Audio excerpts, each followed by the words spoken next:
Basement, level vibes with another one, straight up, blackness aye.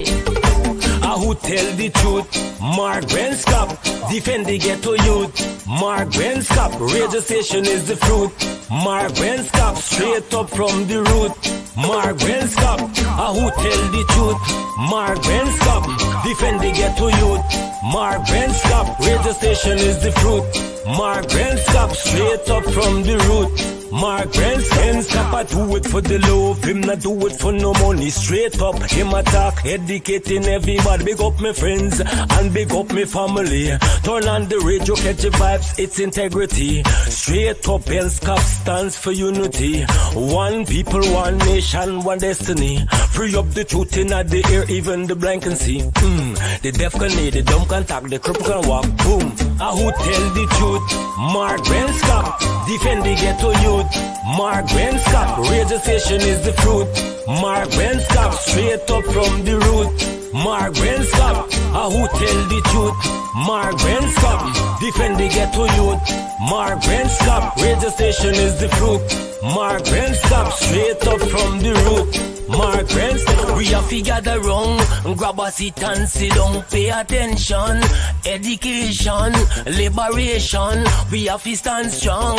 Benskop upon the radio, lively up the program. Everybody call somebody and let them turn and tune and on the radio and catch the boom song. We boom it up already, we have to boom it up again. Expose and reveal him. Who tell the truth?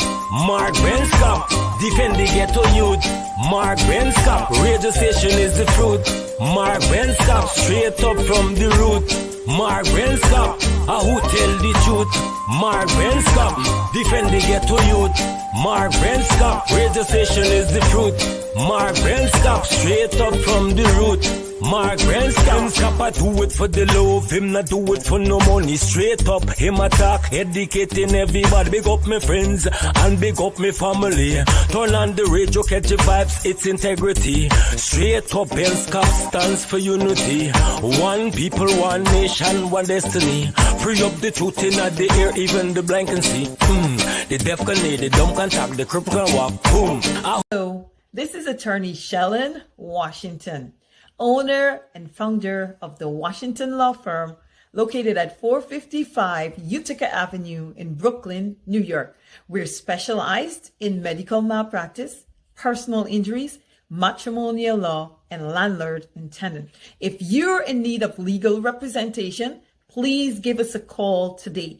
The number to call is 718-877-3100. Consultation is free at no cost to you, so call us today to see if we can be of any assistance to your legal needs. Again, the phone number to call us is 718-877-3100.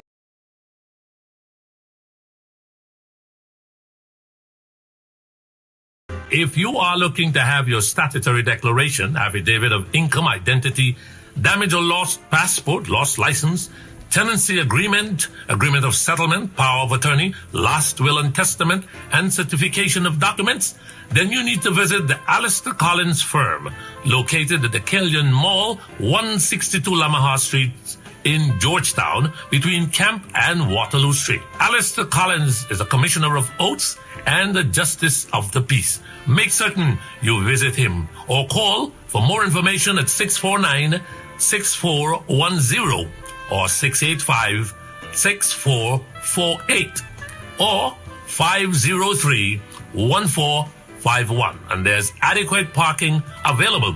Go down to the Alistair Collins firm and have all of your legal issues settled and brought to the fore. Alistair Collins firm. Contact them at Alistair Collins firm,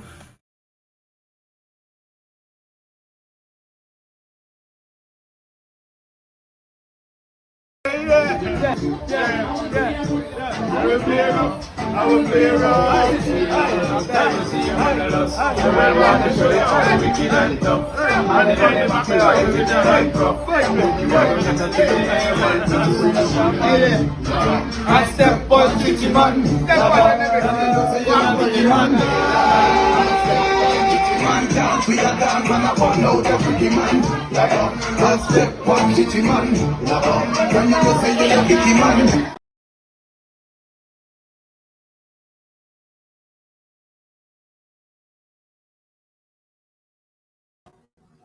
Well, good evening. It's just a little bit after 8 o'clock Eastern Standard Time. It's after 9 o'clock in Guyana. And sometimes folks do get mixed up with the time. They think that I'm on at, what is it? They think that I'm on at 9 o'clock, 8 o'clock Guyana time. So please don't get too confused with the time. It's 8 o'clock Eastern Standard Time. And just to be specific, it's if you're in New York City or New York, it's 8 o'clock New York time. It's 8 o'clock if you're in Atlanta, if you're in Connecticut, in the eastern part of the United States of America. That's why we say Eastern Standard Time. So 8 o'clock. Spread the word. It's the 22nd day of December 2022. It's coming down to that home stretch time, and that's it. So what is that our operator has there on the screen? Robeson Ben. Do you guys remember? It's over a year since this fire took place. The fire service, the Guyana Fire Service, did its investigations. They promised that they were going to let the public know the origin of the fire. To this day, there has been no report, absolutely no public report, because it is the modus operandi of the PPP to basically not to reveal to the public things that will open their eyes. And so during the course of all these fires and all these different things, guess what Robeson Ben wanted? They wanted to believe, they wanted their supporters to believe that that some folks from the diaspora, in the diaspora, specifically New York, jumped on a plane and did whatever they had to do and flew out back the country. And so that was the propaganda, that was the message they wanted to send. In fact, they were whistling to their supporters. And so when the fire service did its investigations, it turned out that it was something else. It could be arson right there, and that is connected to the PPP. Good evening again. My name is Mark Benshop, and welcome to Straight Up. We are tonight. Oh, yep. I just realized that we have our guest this evening is J.R. Crawford. No stranger to you guys. He is with us this evening, and we should be joined by Wayne Caesar as well, accountant Wayne Caesar. And of course, we have businessman / politician / everything with us, J.R. Crawford. I'm told that they are actually in studio. And let me just take the time out to acknowledge all of you. Good evening. I know it's heading toward that that moment, that day that a lot of you guys,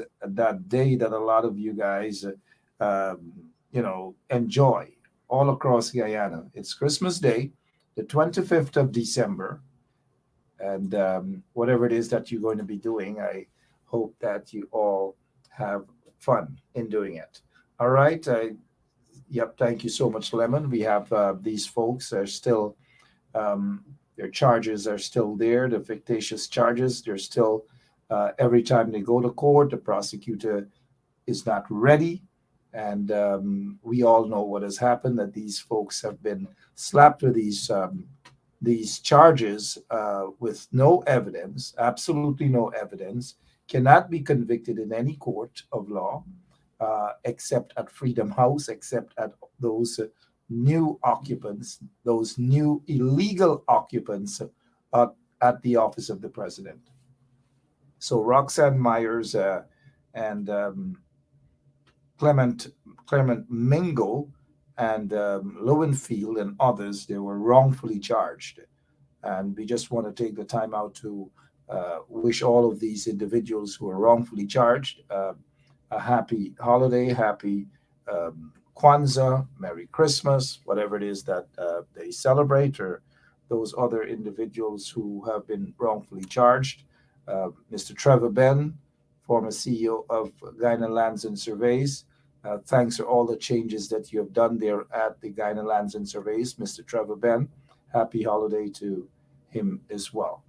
All right, and we haven't been hearing much about this story with the Vice News report about serious allegations of corruption. Serious allegations of corruption. Nothing at all, no investigations. The guys at Soku seem to be, it's what is considered a political witch hunting organization. Political witch hunting organization where they just go after individuals who are connected to the People's National Congress or the coalition. That is what they do. We see it every single day.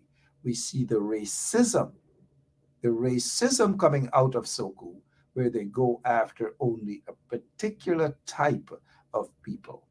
And having said that, you heard what happened to that lawyer. Again, because of her ethnicity, she was actually wrongfully detained, and she was ignored by some Looney Tunes individuals there at Soku, some so-called cops. You know, a lot of these cops, they're so-called cops for obvious reasons, but we're not going to get into that at this time, other than to say that the private criminal charges that were brought against those two Looney Tune cops were actually withdrawn by a Looney Tune DPP. So the DPP now seems to be on a mission. Anyone who's connected to maybe the CIOG, I don't know, but anyone who's connected to the installed regime, I don't know. That seems to be the perception, that she would discontinue the charges. And it is unfortunate that when people are seeking justice in the country, that there's always this sort of impediment, this sort of political mischief afoot. And so the DPP has decided to withdraw all the private criminal charges against those two Looney Tune cops at Soku. Soku is being run by a guy who allegedly committed a serious human rights violations. His name is Karim Baksh. Back in 2002, a 14-year-old boy got his leg shot off. In fact, he's running around without one of his legs. Compliments based on the allegations of the guy, Karim Baksh, who's now running Soku. Soku is basically a PPP entity, and they're doing the PPP political dirty works by witch hunting. Carol Joseph, I believe, Carol Joseph, 14 fraud charges. Now, how do they expect a woman like Carol Joseph to walk around with 14 fraud charges or 14 charges? I mean, we know one guy has 15 fraud charges, or 19, sorry. But Carol Joseph, and what is suspicious about what they did with Carol Joseph is that right after she decided to take them to court and exposed some of their illegalities, or that seems to be the allegations of serious illegalities there at GCOM, they decided that they are going to charge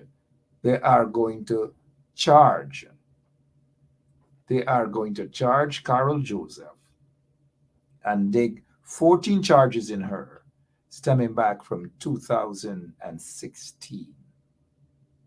So read between the lines what's going on there. Again, political witch hunting by the DPP, political witch hunting by Soku. Soku is run by Kareem Bakch.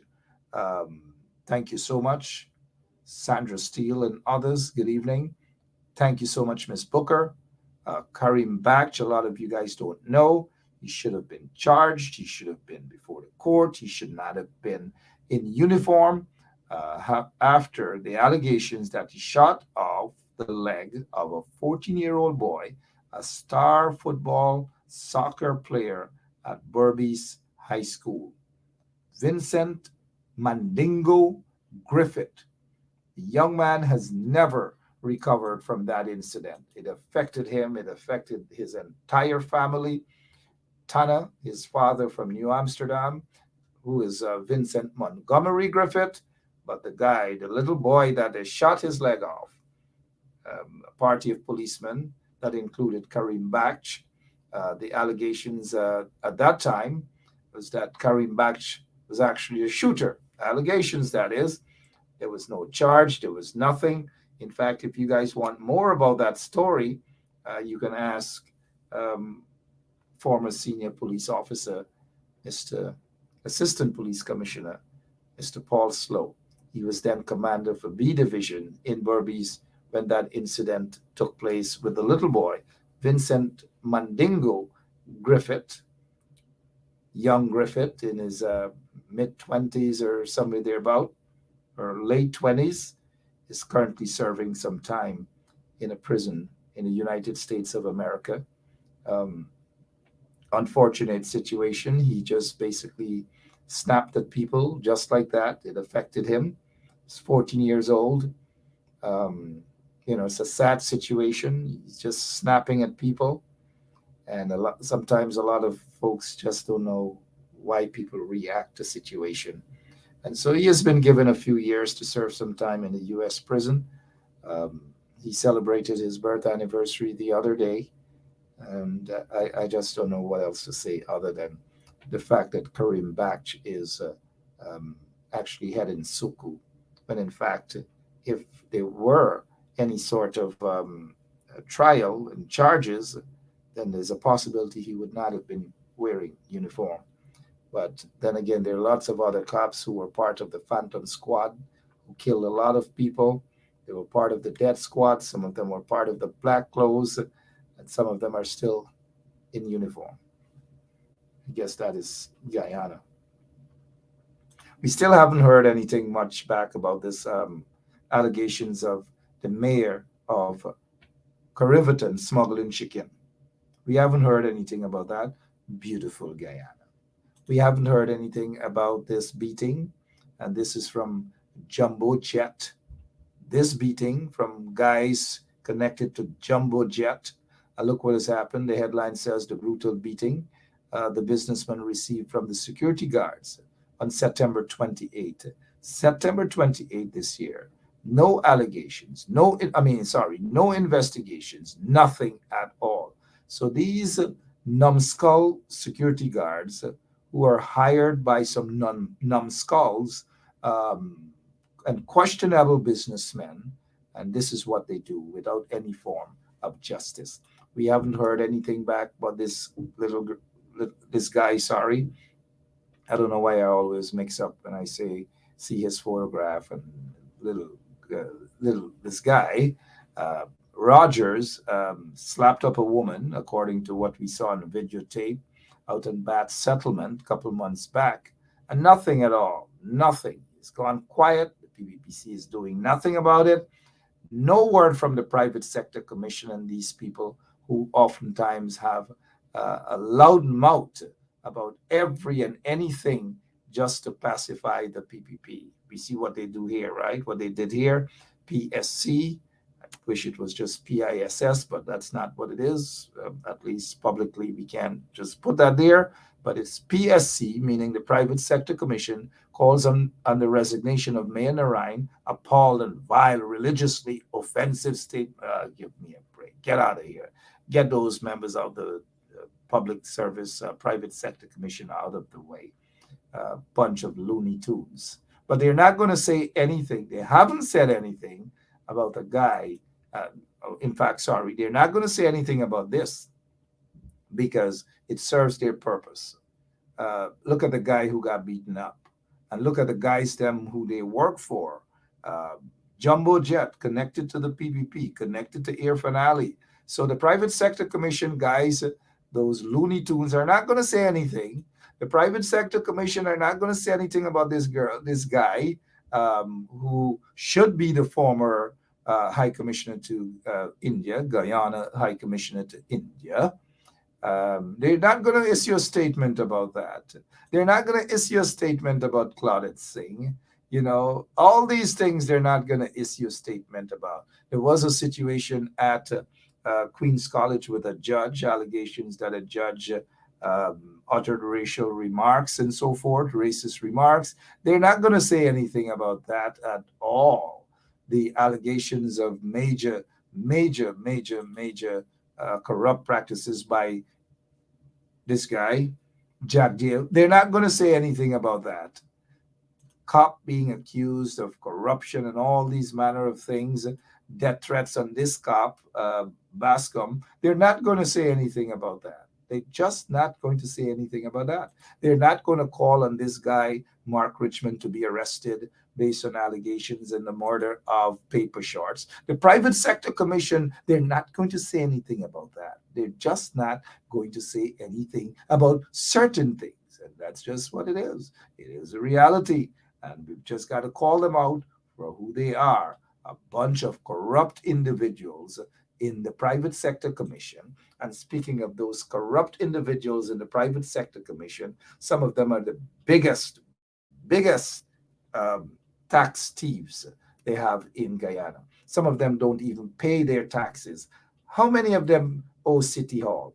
10 million, 40 million, 50 million, 100 million, 200 million.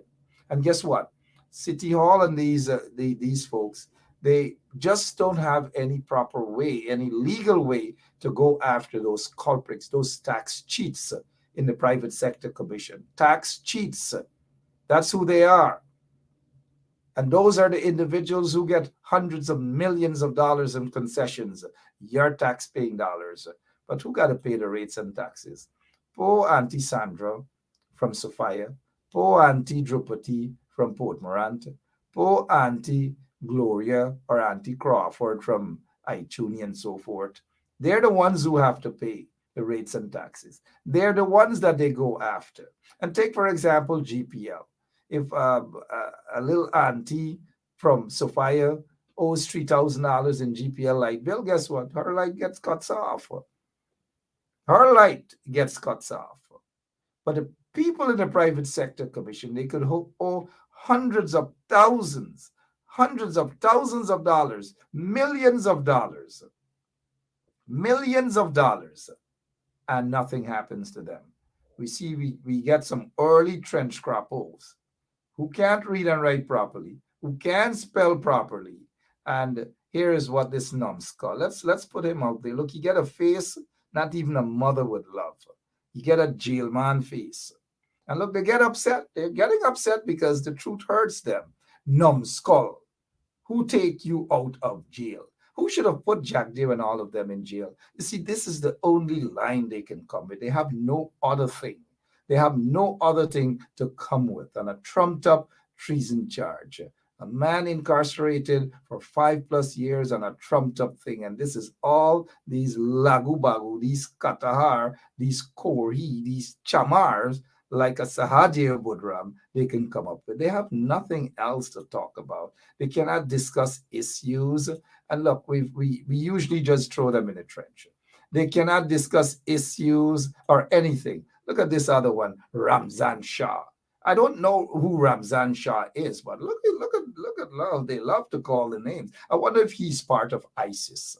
Because speaking of ISIS, maybe Ramzan Shah can come on this show and let us talk about ISIS. Let us talk about the rebirth of ISIS in Guyana, the rebirth of terrorism in Guyana. If Ramzan Shah wants to come and talk about ISIS, talk about terrorism, let him come on the show. Come on, get out of your basement, you little rattlesnake.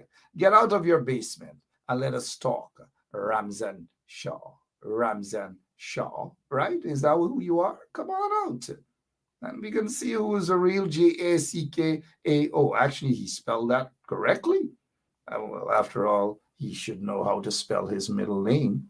If he can't spell his middle name, then something is definitely wrong with Ramzan Shah, who should take time out to come and let us talk about the rebirth of terrorism in Guyana under the installed PPP regime. You see what happens? The truth hurts, and it hurts them. They don't like to hear the truth, and so they come and their bumps raise. We're going to get to J.R. Crawford shortly, but I was perusing, and these reminder stuff come up on Facebook time and time. And how many of you guys remember EasyJet, the fraudster? Well, Irfan Ali was then Minister of Housing, and they were good buddies. They met up in Florida. They sat and they spoke about this easy jet supposed to be flying to Guyana and all manner of things. And this time, this guy thief out, according to the information, thief out a bunch of money, swindle a bunch of money out of some companies and so forth. And he's serving time in jail. Irfan Ali friend, easy jet. Anyways, let's take it easy for now. Let's take it easy for now. There's going to be the stamp. It's going to be out in 2023. John Lewis stamp. Look out for that. You guys should just pick up a copy of this, those stamp. We get better things to talk about. The truth hurts them, man. It hurts them big time. We're going to head over to Studio B with Crawford shortly. But guess what? The PNCR is looking for a new general secretary. According to this news, it says Mervyn Williams, Don Hastings Williams, tipped to be party's general secretary. That was after Geeta. Geeta actually finally resigned. I don't know when she's going to resign from Parliament, because I'll tell you guys this, Geeta wouldn't be effective as a parliamentarian for the coalition. That's just a fact. It's just not going to happen. All right. Roysdale Ford. Roysdale Ford seemed to have a good year in terms of whooping up lots of wins in the court, and we are going to be recognizing some people for the year and their good political works, legal works, or whatever. And the fact that Roysdale Ford put some serious lashes on you know who. Serious lashes on the guy who thinks he's bright, Anil Nandalal. Serious lashes in the court on Anil Nandalal. Great work. Good job, Roysdale Ford. I saw Roysdale representing the mayor of Georgetown. He was out there. Good representation there, Roysdale. And I think there was another lawyer there, that youngster. From West Coast Berbice. He was there as well. But Roysdale Ford chalked up lots of wins against Anil Nandalal for 2022. All right, let's get over to Studio E. Mr. J.R. Crawford is with us this evening. ISIS, the state of terror. A young man basically walking along Regent Street. He wasn't stabbed to death. Throat cut, slit his throat. ISIS style, terrorism style. Mr. Crawford, ISIS, the state of terror. Before we get into that, good evening to you, sir. Good evening. How are you doing? Good, well, thank you. What's happening in your neck of the woods on the quarantine, Region 6 and so forth? Well, we are seeing the selective cleaning in certain NDCs. The PPP has yet to send a machine in our NDC and some other NDCs that are populated by coalition supporters. So, they're going down that dangerous path of trying to be bullied. And like I said, something is gonna backfire, and they're not gonna like what happens after that. Oftentimes, they don't like to listen. They don't like to We pointed to the signs oftentimes are on the screen, the radar. We're getting an echo. Maybe I'm not sure where it's coming from. But let's bring another guest on, Mr. Wayne Caesar. Good evening to you, sir. Good evening, Mark. Season greetings. Good evening to the listening and viewing audience. A pleasant good evening, everyone. Season greetings. Yep, season greetings to you as well, Mr. Crawford. We're getting that echo from your end. Yeah, we are getting that serious echo from your end, Mr. Crawford. But let's get into the report of coming out of Georgetown Public Hospital. We see the return of this here every month, seems to be the case here. Woman, 38, dies days after giving birth at the Georgetown Public Hospital Corporation. Mr. Crawford, let's get your take on what's happening here again with maternity deaths on the rise at the Georgetown Public Hospital. Something that was a frequent happening back then when the PPP were in office. Now they're back in office, albeit through installation, and it is happening rather frequently again. Your take, sir. One has to look back during the coalition time in office, and we saw pregnancy death was on a sharp decline. And as soon as the PPP got in there, we're seeing the same thing prior to the coalition getting into office. So it's obviously the supervision is not there. The seriousness and the care for fellow Guyanese are not a priority anymore. And most of the stuff that is happening to us, our citizens needs to take the blame. We are not demanding better care or better services from whoever is in office. They were quick to jump down the throats of the coalition government when something is not to their liking. Now that they have an installed regime in there, cat has gotten their tongues.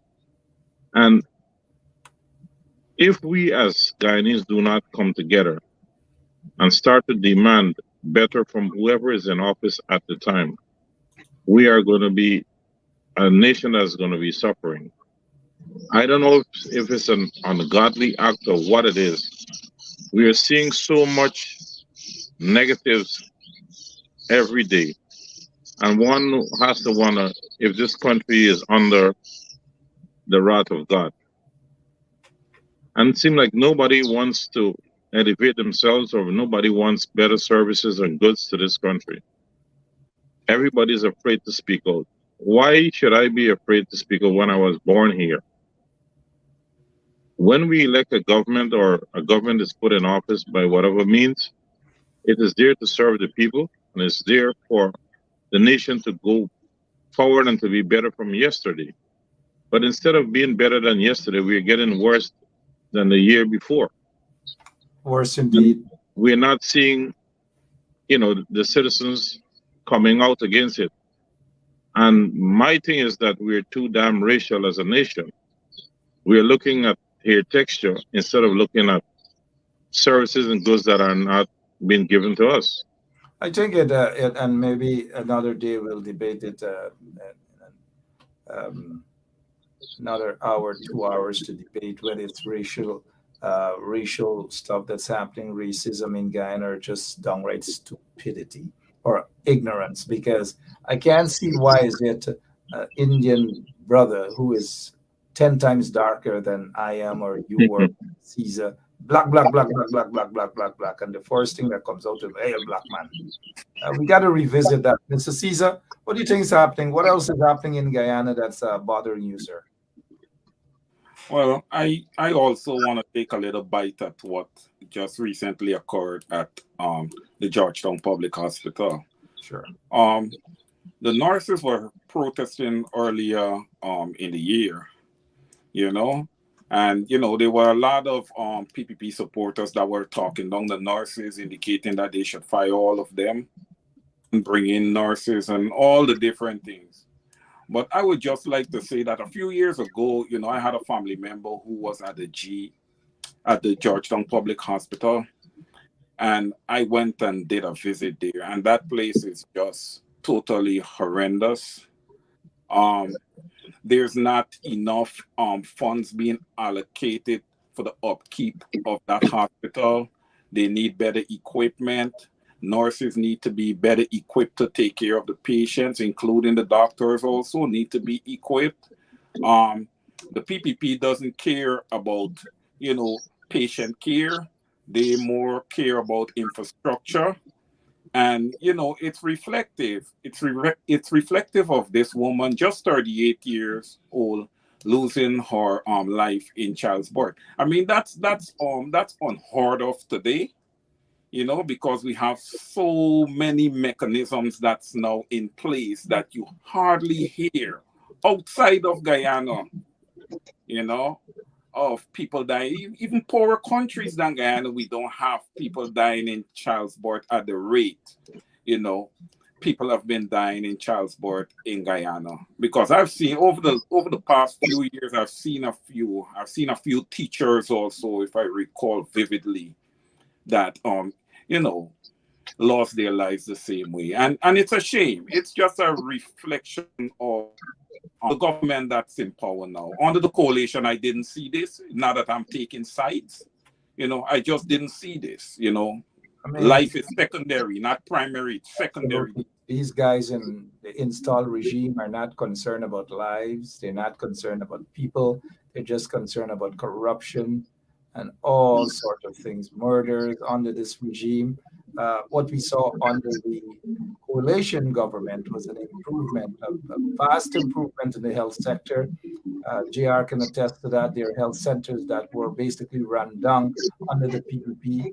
Maybe Kildonan, maybe they're at other villages out in the quarantine. They were rehabilitated. Port Morant Hospital, we know that hospital very well.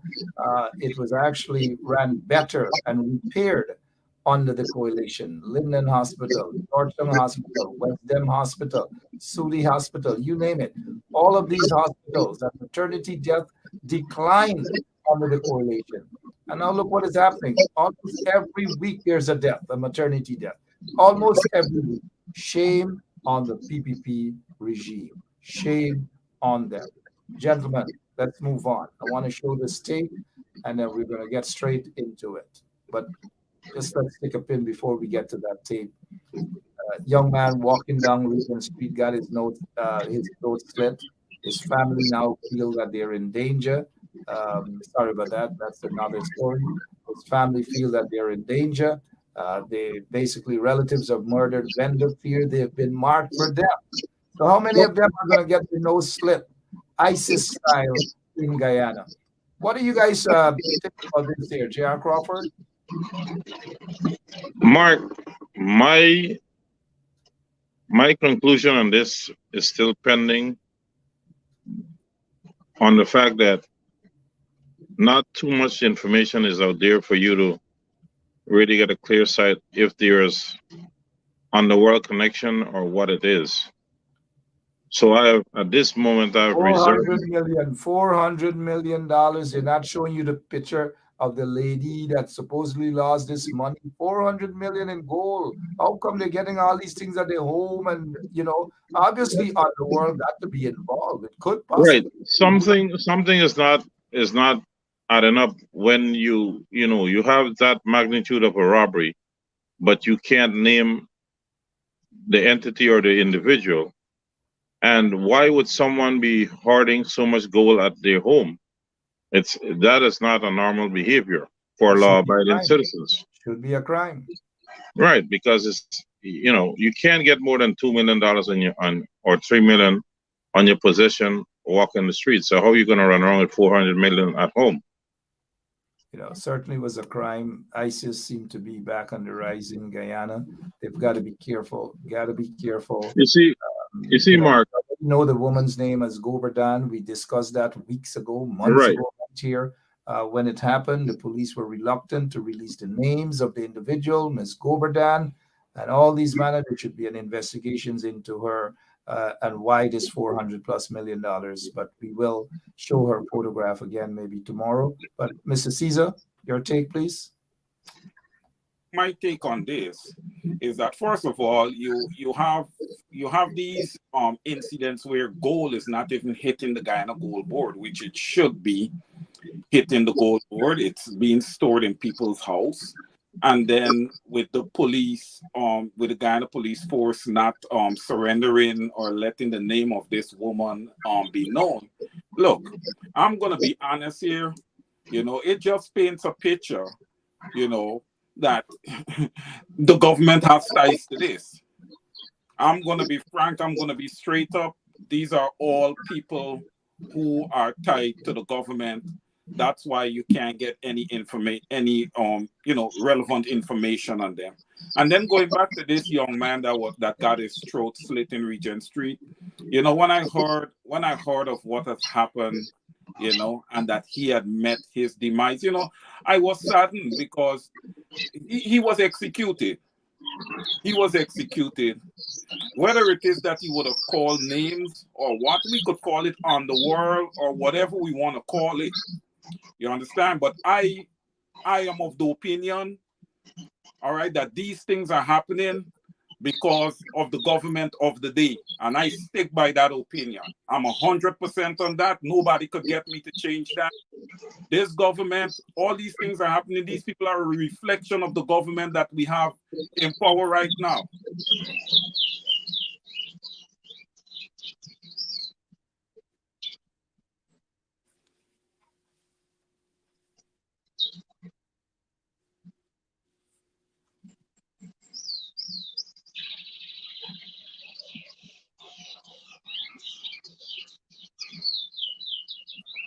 Yep. Sorry about that. You guys got to learn the art. Whenever you see me missing off the screen, y'all got to continue and take over as host, man. Y'all can't just sit down there looking like y'all from part of the installed regime and know what to do. And keep on. You guys have been at it for a while. And Mark. A lot of birds whistling, man. Like Crawford, what going on with this board business? You got to talk to us a little bit, because if I was there, I would have probably purchased a couple of birds from you. All those birds whistling. Well, those are my toys. Yeah. Mark, coming back to add to what Mr. Caesar was saying there. What is happening here in Guyana? We are not seeing an aggressive approach from all the opposition parties. They are responsible to keep the government of the day in check. One second, Mr. Crawford. Did you say opposition parties? Yes, all the little ones, all those things were making noise back in 2020. Okay, but we have opposition. Anyways, when you have the government of the day bucking the law, the people are going to follow suit, and there goes the whole system that Guyana is in now. We would not expect a better country or the citizens to respect each other, because if the government does not respect the nation, what do you think is going to happen? We are in a situation where it's money grabbing, and nobody cares who knows how they got this illegal money, as long as they got the money. And the citizens themselves are not taking responsibility to say, you know what, we are not going to allow a selective few, less than 100 people, to cause us so much grief and stress while they're living high in the hog. And again, it comes back to our racism that has been rearing its head.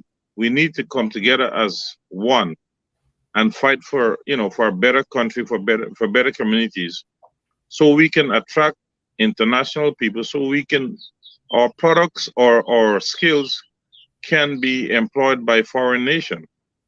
But when we behave as we don't care, we are selfish, the whole community sucks, and the international people or the selective few here gets rich, and we are not progressing, and we are putting all this burden and debt on our children and grandchildren that aren't even born as yet.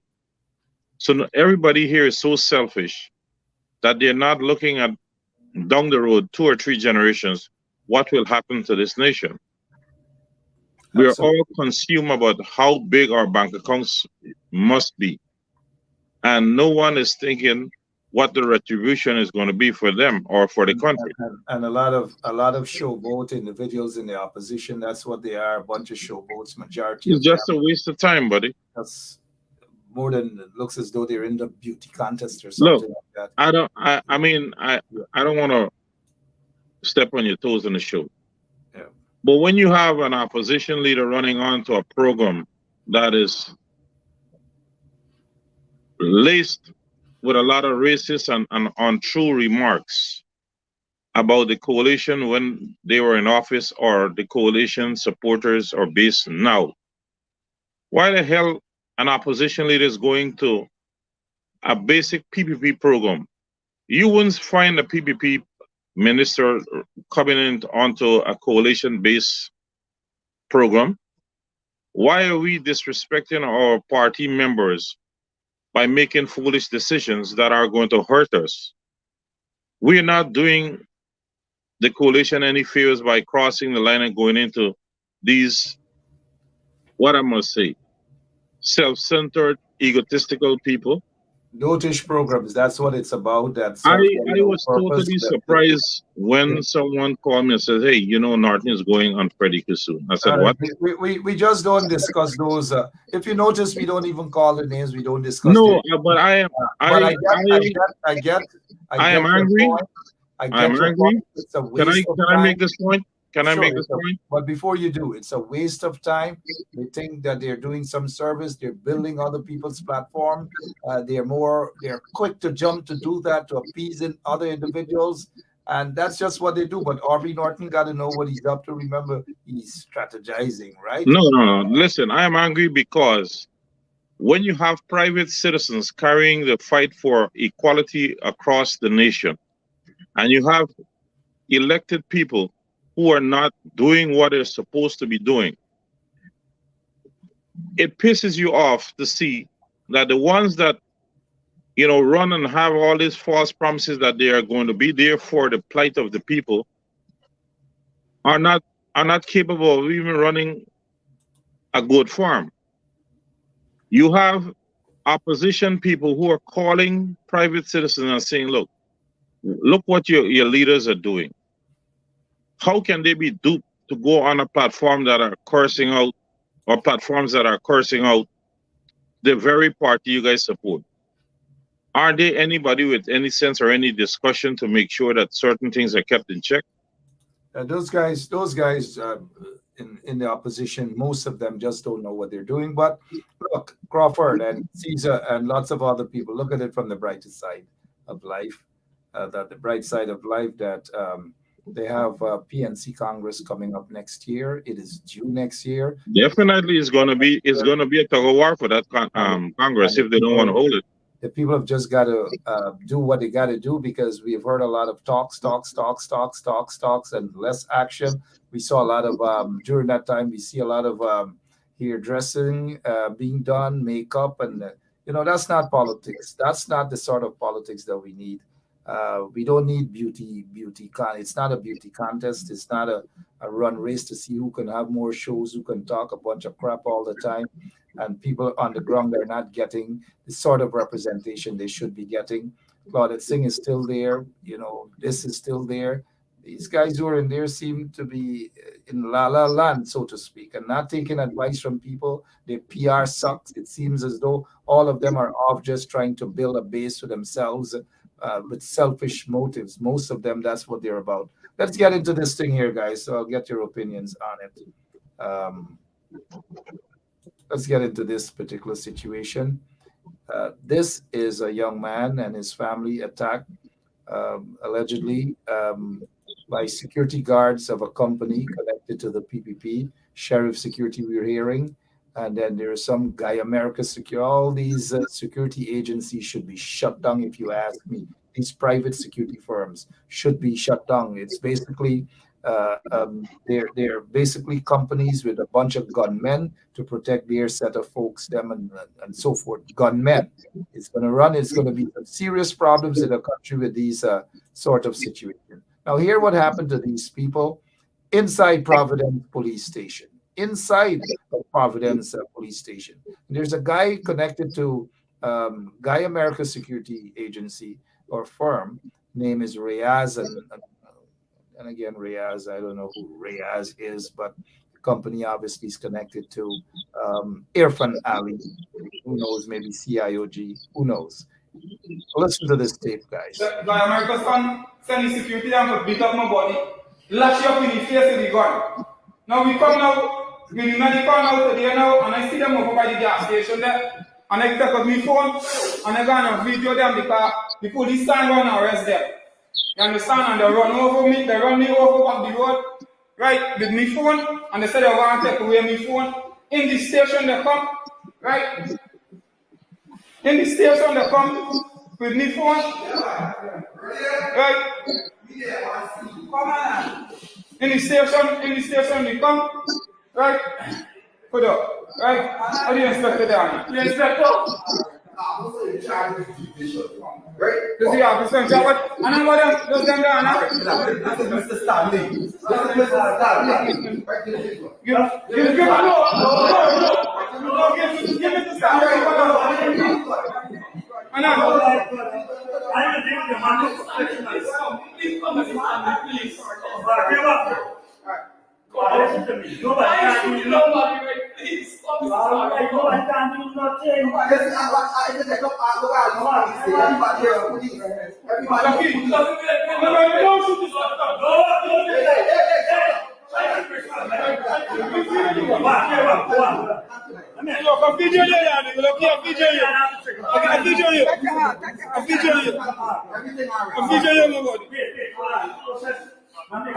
Next question. Wait. You report for me. You are one second.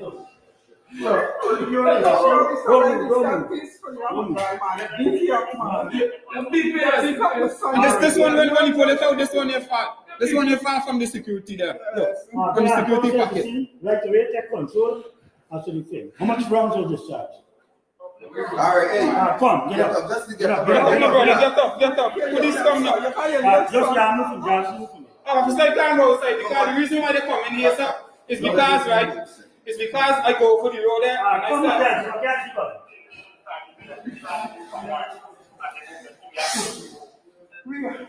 Armor minor. Armor.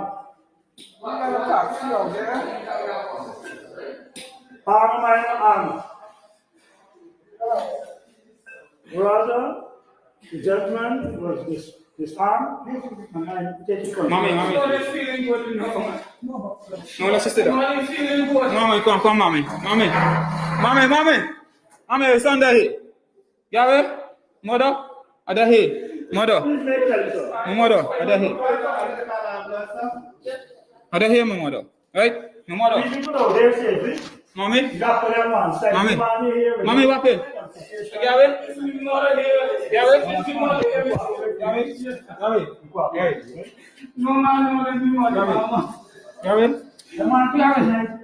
Come, mommy.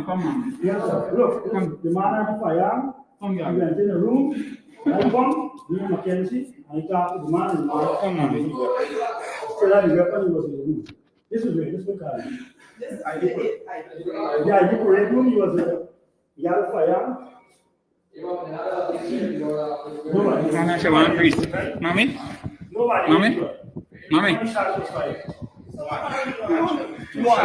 One. Yes. And you trying to get it from me.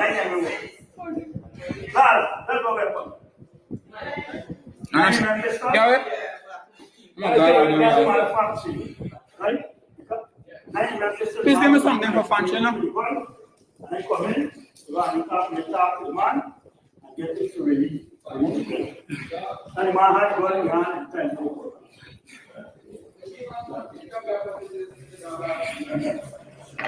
Where you up now? Other person who run smart institutions in Guyana. They're running till the station. Just to take me the phone. No, the one the video on the phone. So they're running. So we running it. Yeah. The security form. No, we work with no security form. Yes, ma'am. No, sir. Oh God, boy. That is a security form. That's how we running the station here. All right, you guys saw that for yourselves. Security company, so-called security, beating up people, threatening them, rushing them into a police station, attempting to kill them in a police station. Nothing has come out of it.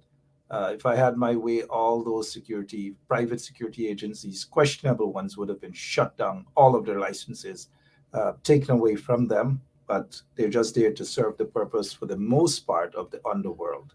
Let me get you guys' take on that, please.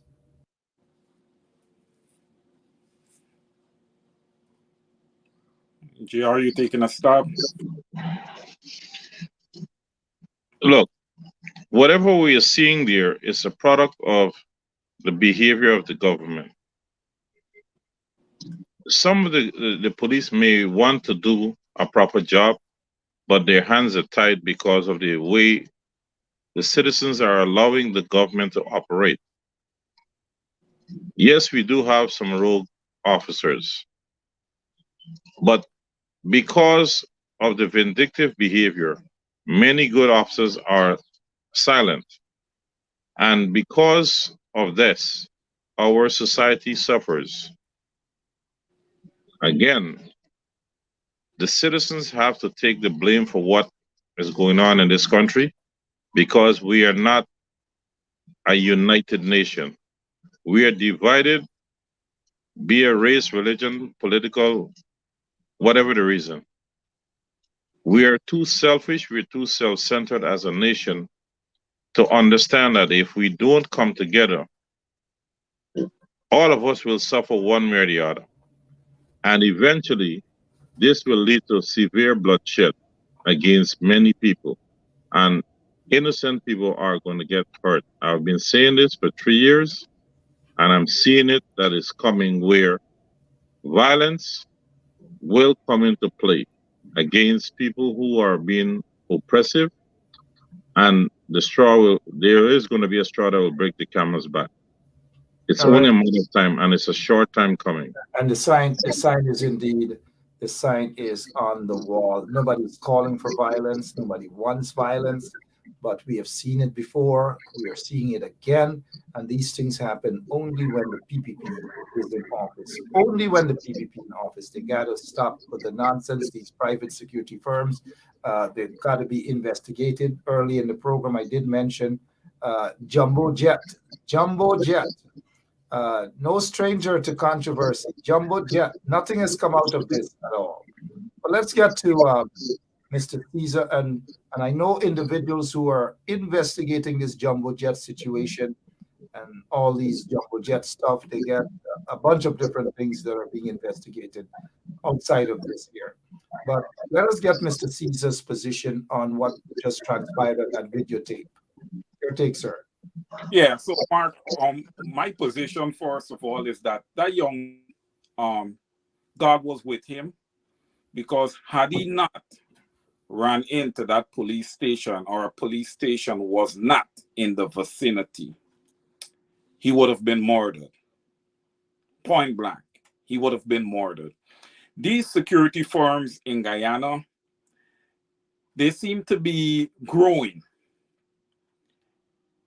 And they need to be vetted very, very carefully, because what they seem to be is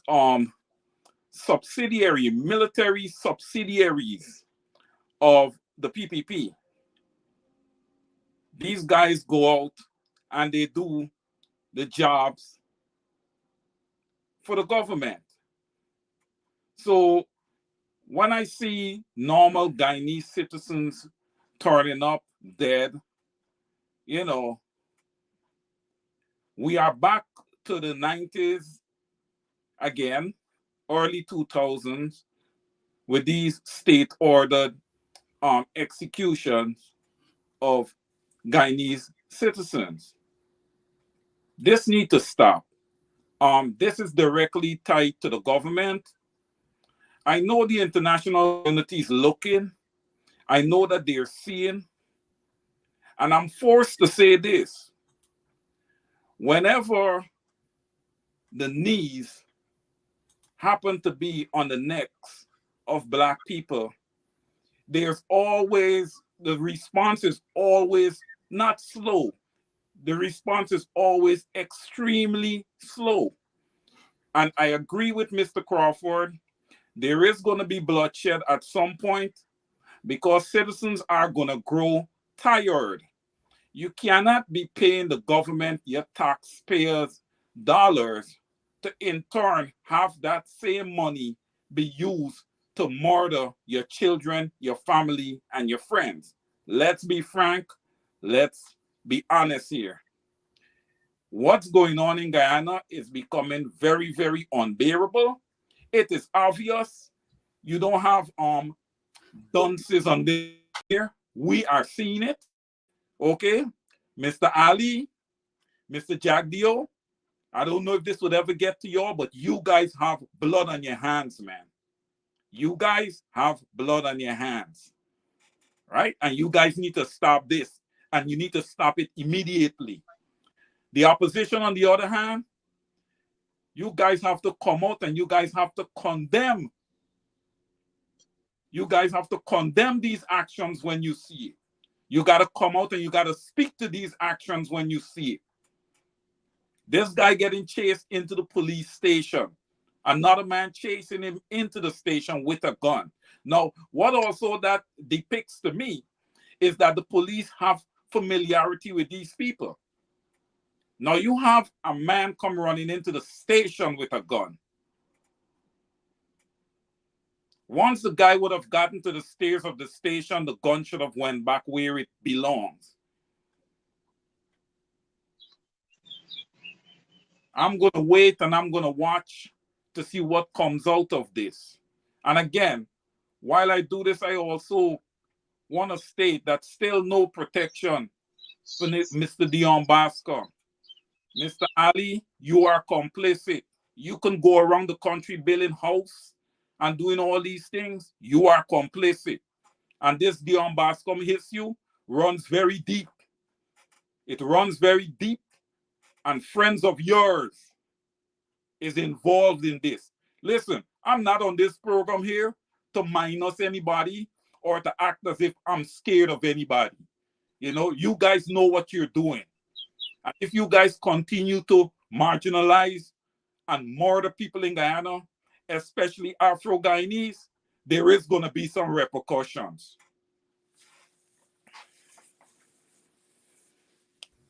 All right, Crawford is back with us, and we just want to make it elusively clear that nobody is advocated for any sort of violence in Guyana. People are merely saying, read between the lines, look what is happening. Of course, there are allegations that friends of, mind you the word allegations, that friends of Irfan Ali are actually involved in the death of Paper Shorts and threatening the life of Detective Sergeant Bascom. Allegations, I want to spell it out clear across this screen. But Mark, let me make it clear. 1 second, sir. And nobody's saying that they want bloodshed. Nobody's calling for violence. We all want peace. We all want harmony in the country. But based on how things are operating right now, don't be surprised if things just go helter-skelter in the country. We want to avoid that. We're not promoting that, but we want to avoid it. It looks as though these guys in the installed regime have a blind eye, or they're deliberately provoking people to reach to the next level, which we shouldn't. But go ahead, Mr. Caesar. You were saying something else? Yeah, Mark, and that's why you have these security companies in place. Because if the police refuse to do what they're ordered to do, then the security companies will do it. You know, the security companies will be the one to do it. Because a lot of them have death squad members. It's basically a death squad group, so to speak, where the PPP give their cronies and their supporters gun licenses to just walk around and intimidate people. It's got to stop, though. But Mr. Crawford did say that the people aren't standing up for their rights. Sometimes you can't necessarily blame the people. I'm not saying that the people shouldn't stand up for their rights, but you got all those politicians in the opposition who are being paid to stand up and defend and represent the people. They're MIA. Most of them are missing in action. There are a few of them who are working, yes, and we say kudos to them. We're not talking about the beauty pageant ones, them and the ones who love to only sit on social media and blah, blah, blah, blah, blah, blah. People want action on the ground. People want representation on the ground. Mr. Crawford, what are some of the sentiments expressed by the people in Region 6, especially with this 8% increase? And now we're hearing that the soldiers going to get, this is what the soldiers are going to get.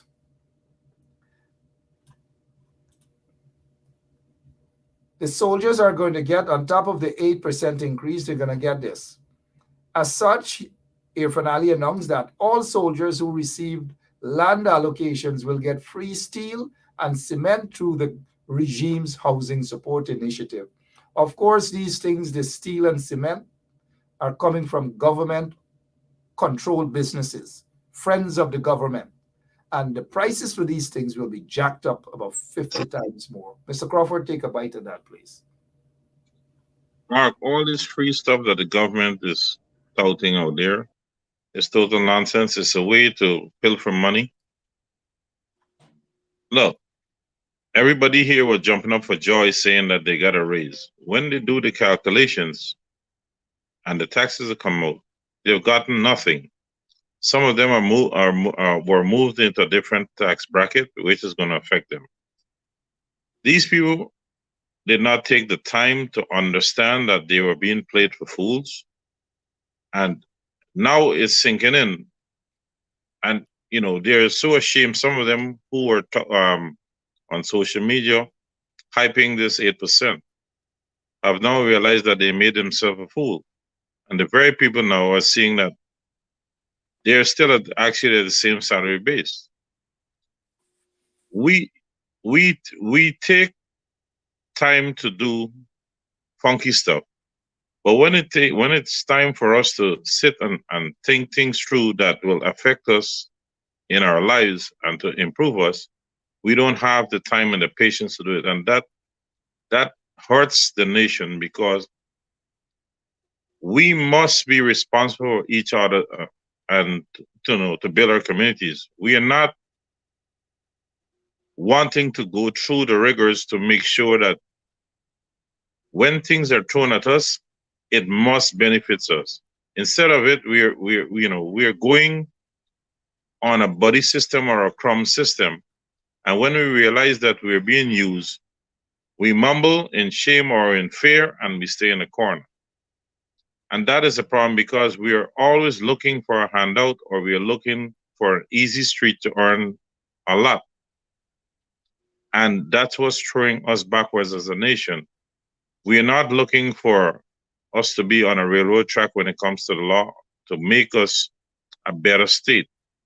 We're always trying to upend each other by getting into a hustle. And that's in a nutshell, why we will always be the last nation in the Caribbean.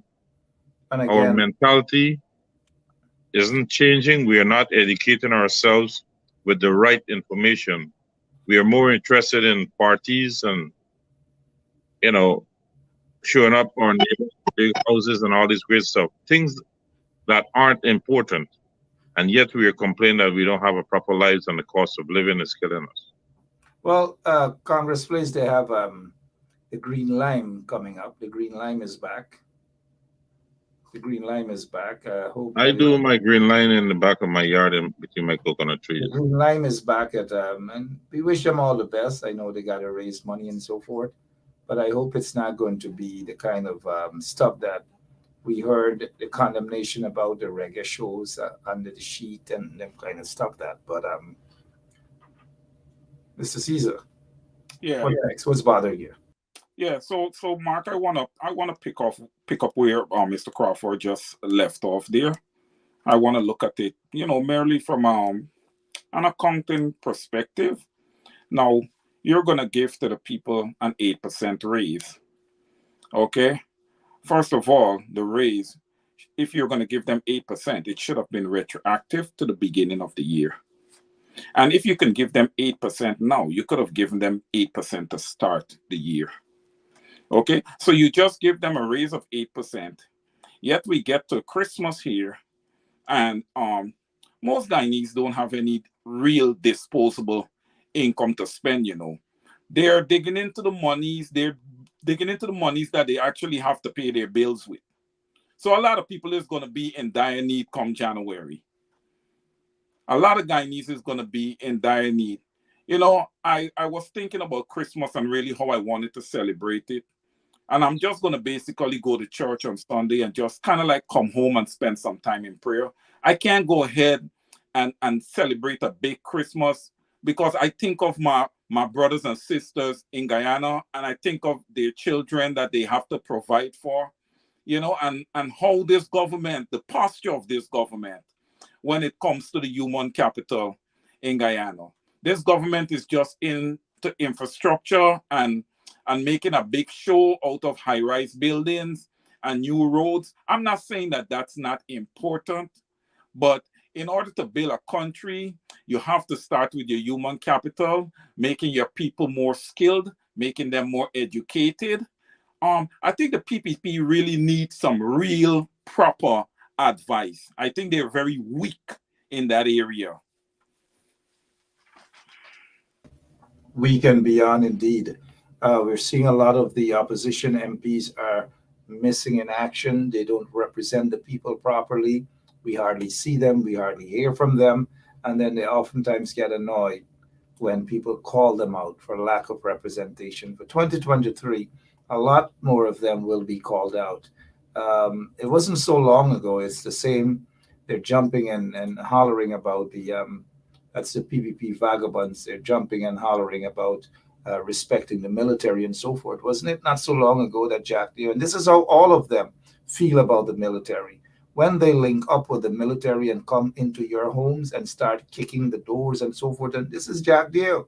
That is what they're talking.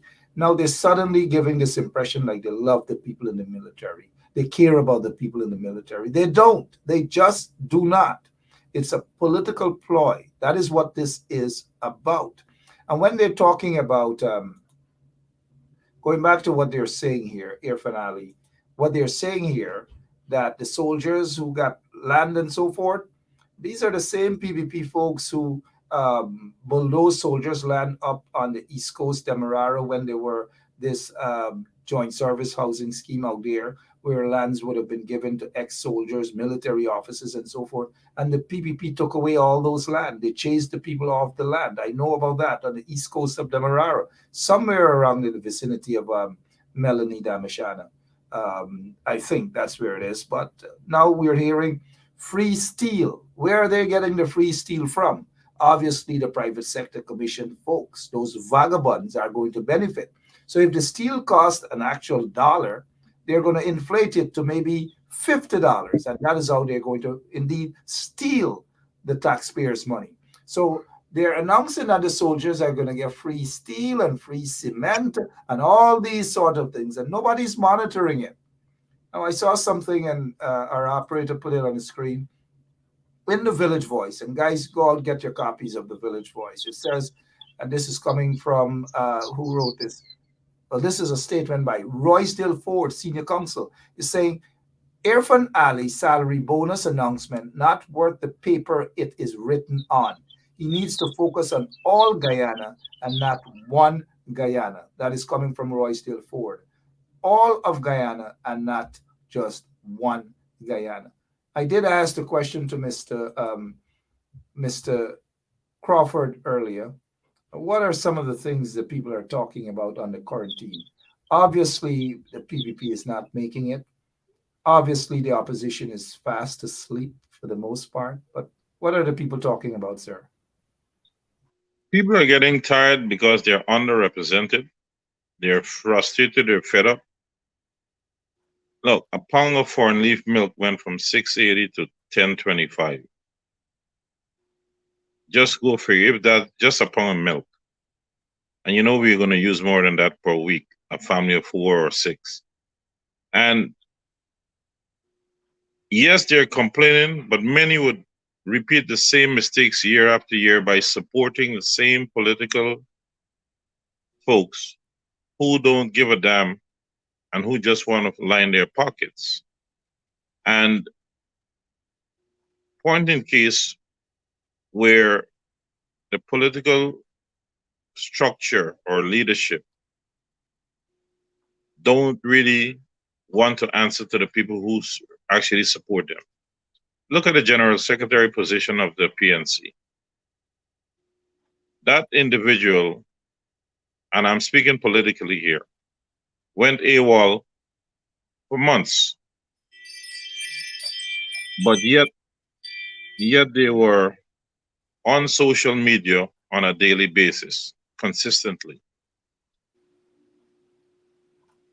Here comes Parliament after the recess, and that individual just shows up in Parliament. That is total disrespect to the people that support that political party that she is she's sent to Parliament through. Yet the leader is saying it's a private and can't discuss the issue. The PNC is not a private entity, it's a public entity. It's supported by the people of this country. A mere 200 and something thousand adults. You don't play around with 200 something thousand people voices. You have a general secretary who is not there, who hasn't grown the party by one single membership. You're doing a disservice to a great majority of the people, 50% of the voters. So we are underrepresented as a people. And not only is the PNC responsible for its supporters, it's also responsible for all Guyanese, because a political party is supposed to stretch its arms around every single citizen of the country and not just party affiliates. When you're orchestrating things for just your supporters, it means that you're not the party of the people. And these are behaviors that we need to start to change. We need to put forward inclusive behavior, and we have to show more maturity as leaders. If you cannot show the maturity, you need to be yanked out or do the honorable thing and step away from it, because you're not there for self. So if you want to get rich and be selfish, go find an individual company and do it there, but not at the expense of the nation. And that is why I'm saying the people are to be blamed for this nonsense that's going on that is hurting the whole country. Our resources are being used as private resources. We are not getting better. As a nation, we are still in the 20th century mode, and we expect to be competing. We are an oil producing nation, so we have a little bit more income coming in. We haven't seen any diversification in the agricultural sector, so we can be more self-sufficient in providing food for our nation and export. We are not seeing anybody tackling the gold board. Numbers have fallen. We are not seeing anybody coming up with ideas that we should start to have a gold reserve to strengthen our dollar value. We're not seeing an intervention of the international bodies with the sharp spike in crimes of all nature, domestic and public out there. We're not seeing the international bodies who are lending monies that are not reaching down to the poor people, having severe dialogue with both the opposition and the government that received the money to make sure that the money is spent where it should have been and not on private entity. We are not seeing international bodies condemning the PPP for bringing out a private sector budget instead of being a public servant budget. We are not seeing international bodies harping on this administration, who they put in power, to make sure that the young generation, the toddlers and the old folks, are cared for. We're not seeing monies going into the security sector. We're not seeing monies into the school. We're not seeing monies going into the health sector. All we're seeing is death, murder, blood. That's all it is. It's like these who are in office would want to see a depleted population so they will have more in the kitty for themselves. Looks as though they're just running on blood and blood and blood and not air. We're looking at the time, Mr. Crawford. I know you can go on and on about these things happening, and I know you're saying that people are not coming out. The people want to come out. But people went out and they voted for people to represent their interests. And therefore, the people want to see those quote unquote leaders, those members of parliament, to be out there to represent their interests. They got to go out and represent the people's interests. This is not just jumping on social media, blah, blah, blah, for a couple of days, couple of minutes, and then come off and blah, blah, blah again. People want real representation. And real representation is not waiting for when something happens, then you jump up and you show up and you say you're there, and that's it. That is not proper representation. You've got to be there. You've got to be constantly, you've got to be digging up on things. You've got to keep the installed PPP regime on their toes. You can't be reactive. These guys in the opposition, for the most part, they are reactive. A lot of them are very, very emotional. They're very touchy. And some of them might be looking right now. But then again, leadership is up for grabs next year for the PNC. They will be looking for a new leader. Whether they will elect a new leader or they re-elect what they have right now, I don't know. What I do know is that the opposition needs strong leadership to confront these vagabonds in the installed, these racists in the installed PPP regime. Mr. Caesar, very briefly, your closing remarks, please. Yeah, Marcus says strong leadership. Leadership could only be as strong as the support team that surrounds it. That being said, I think that, the opposition need to, come out more. There's a lot to educate their constituency on. There's a lot that's going on in Guyana right now that, especially from a financial perspective, that, as I said before, many of the people alive today, their children and their grandchildren is going to be paying the price for that, while the leaders of today is going to go walking away with their pockets filled. It's, to me, everything lie upon the people, because I feel like a lot of Guyanese, they're sitting back, they have a posture of sitting back and waiting, thinking that someone is going to come and save them from this regime. This is not going to happen, because what the regime is doing right now, they're satisfying all the needs of the international community.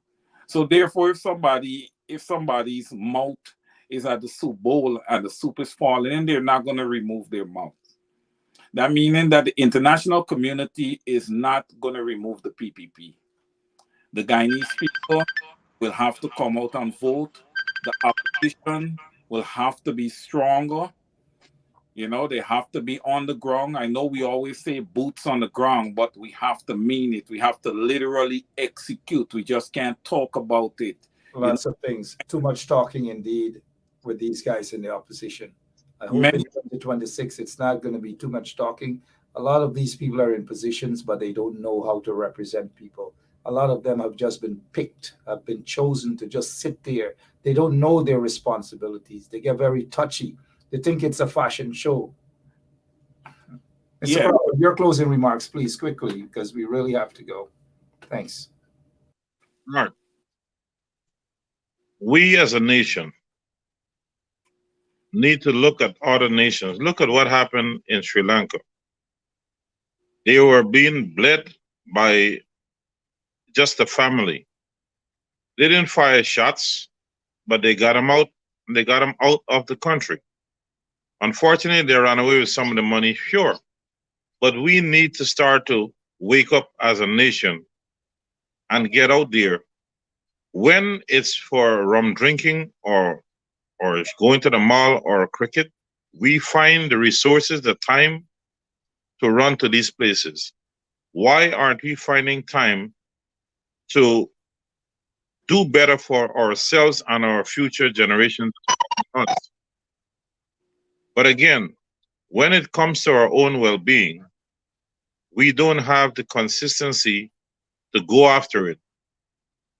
We as a nation, we are educated, we have the tools, we have the internet.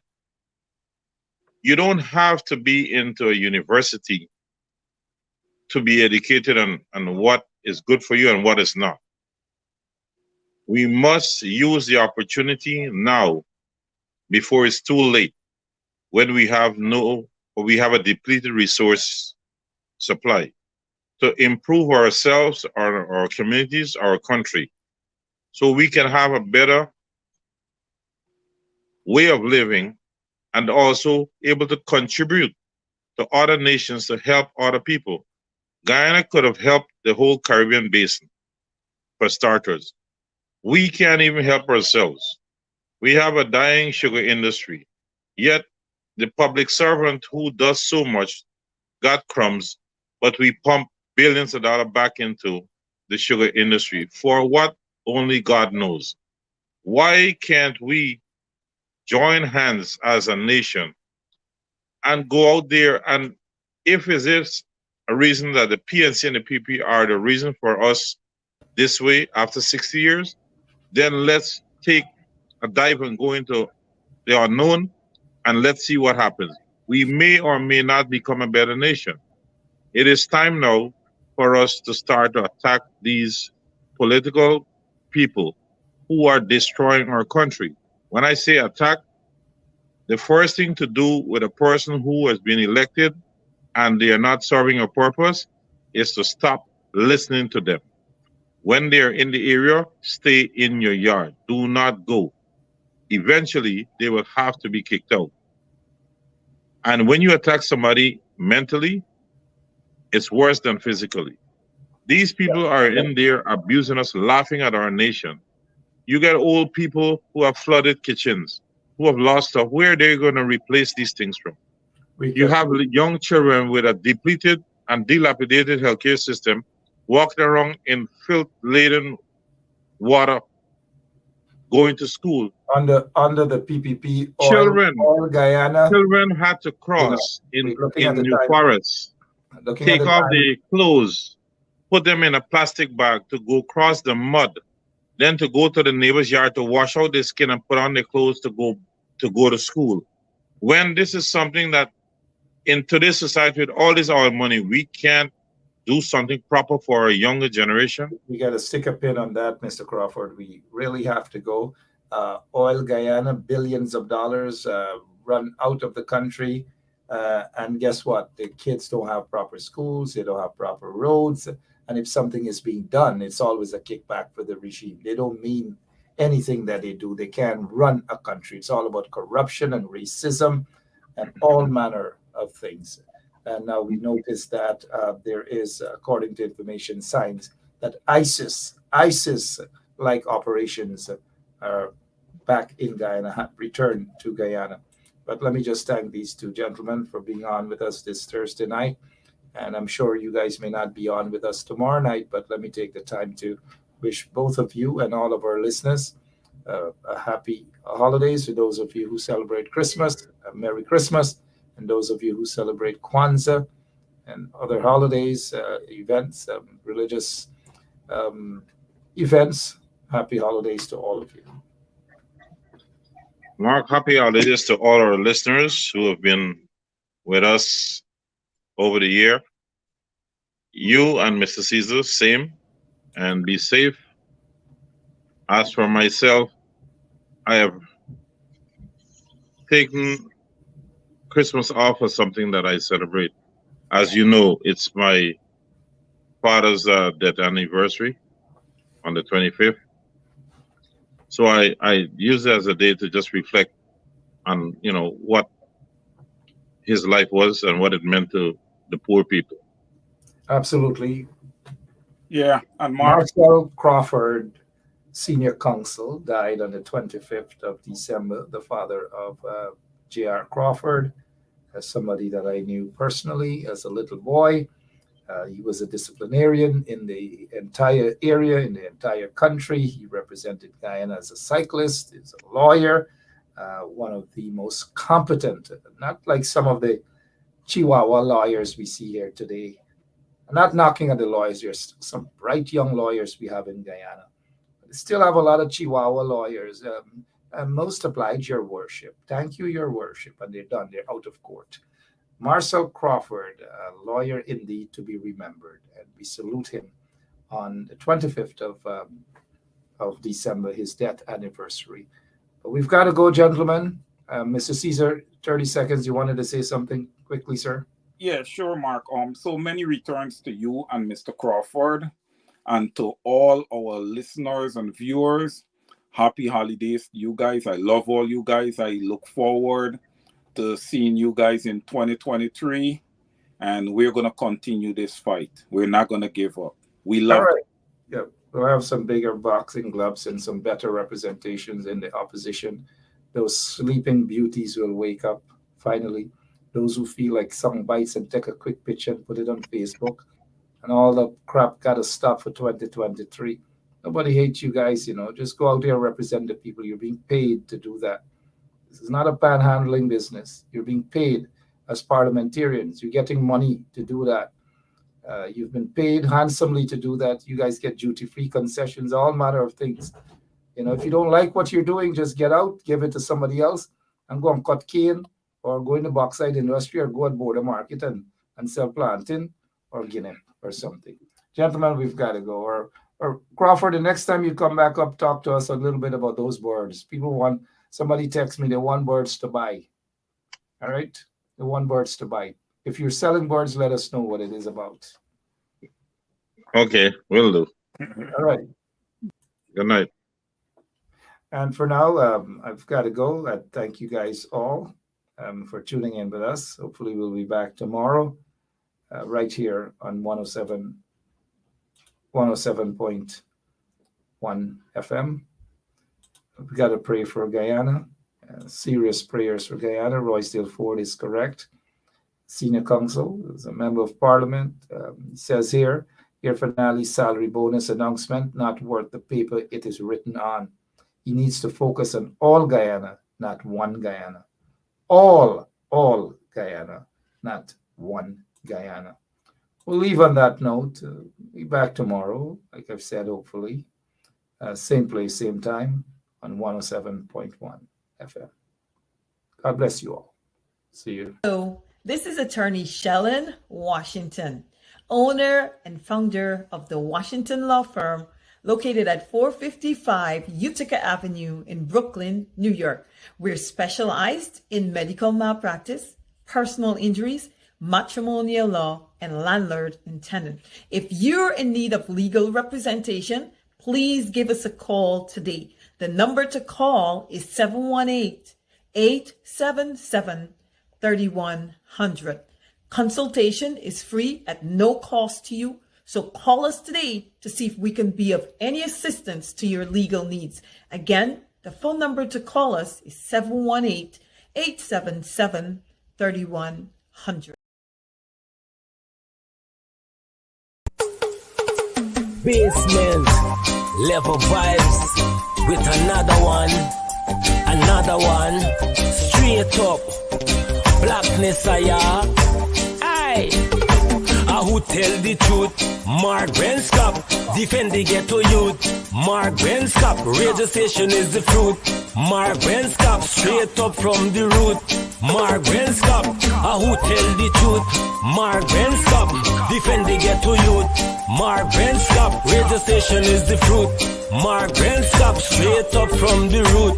Mark Benskop, I do it for the love, him not do it for no money. Straight up, him attack, educating everybody. Big up my friends and big up my family. Turn on the radio, catch the vibes, it's integrity. Straight up, Benskop stands for unity. One people, one nation, one destiny. Free up the truth in the air, even the blind can see. The deaf can hear, the dumb can talk, the cripple can walk. Boom. Who tell the truth? Mark Ben Scott. Defend the ghetto youth. Mark Ben Scott. Radio station is the fruit. Mark Ben Scott. Straight up from the root. Mark Ben Scott. Who tell the truth? Mark Ben Scott. Defend the ghetto youth. Mark Ben Scott. Radio station is the fruit. Mark Ben Scott. Straight up from the root. Mark Ben Scott. We have to gather round, grab a seat and sit down, pay attention. Education, liberation, we have to stand strong. Ben Scott upon the radio, lively up the program. Everybody call somebody and let them turn and tune and on the radio and catch the boom song. We boom it up already, we have to boom it up again. Expose and reveal him. Who tell the truth? Mark Ben Scott. Defend the ghetto youth. Mark Ben Scott. Radio station is the fruit. Mark Ben Scott. Straight up from the root. Mark Ben Scott. Who tell the truth? Mark Ben Scott. Defend the ghetto youth. Mark Ben Scott.